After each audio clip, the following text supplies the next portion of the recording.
রাজ্যে থাকা পাকিস্তানিদের শনাক্ত করুন এবং দ্রুত তাঁদের দেশে ফেরানোর বন্দোবস্ত করুন।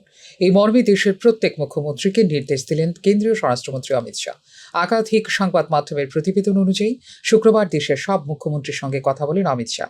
সেখানেই তিনি জানান যে সংশ্লিষ্ট রাজ্যে কোনো পাকিস্তানের নাগরিক আছেন কিনা তা খতিয়ে দেখতে হবে।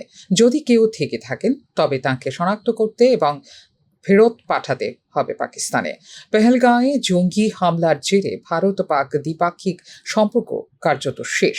নয়াদিল্লির তরফে হামলার পরদিনই ঘোষণা করা হয়েছে পাকিস্তানিদের ভারতে প্রবেশ নিষিদ্ধ। বর্তমানে যে সমস্ত পাকিস্তানিরা রয়েছেন তাদের 48 ঘন্টার মধ্যে ছাড়তে হবে ভারত। সেই সঙ্গে ঘোষণা করে দেওয়া হয় আগামী দিনে আরও কোনো পাক নাগরিক পাবে না ভারতের ভিসা। এমনকি সার্ক দেশভুক্ত দেশগুলিকে যে বিশেষ SVS ভিসা দেওয়া হয় বাতিল করা হবে সেটাও। পাক নাগরিকদের মধ্যে যারা মেডিকেল ভিসায় এদেশে রয়েছেন আগামী 29 এপ্রিলের মধ্যে দেশ ছাড়তে হবে তাঁদেরও। পাক নাগরিকদের দেশ ছাড়ার সময়সীমা শেষ হয়ে গিয়েছে ইতিমধ্যেই।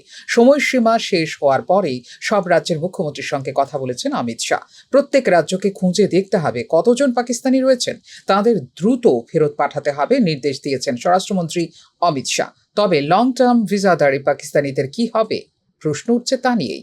এখনো পর্যন্ত লং টার্ম ভিসা বা LTV নিয়ে 30 জন পাকিস্তানি রয়েছেন কলকাতায়। তাদের মধ্যে একটি বড় অংশই গৃহবধূ। এই পাক বধূদের মধ্যে কয়েকজন অনেক বছর ধরেই রয়েছেন এই দেশে।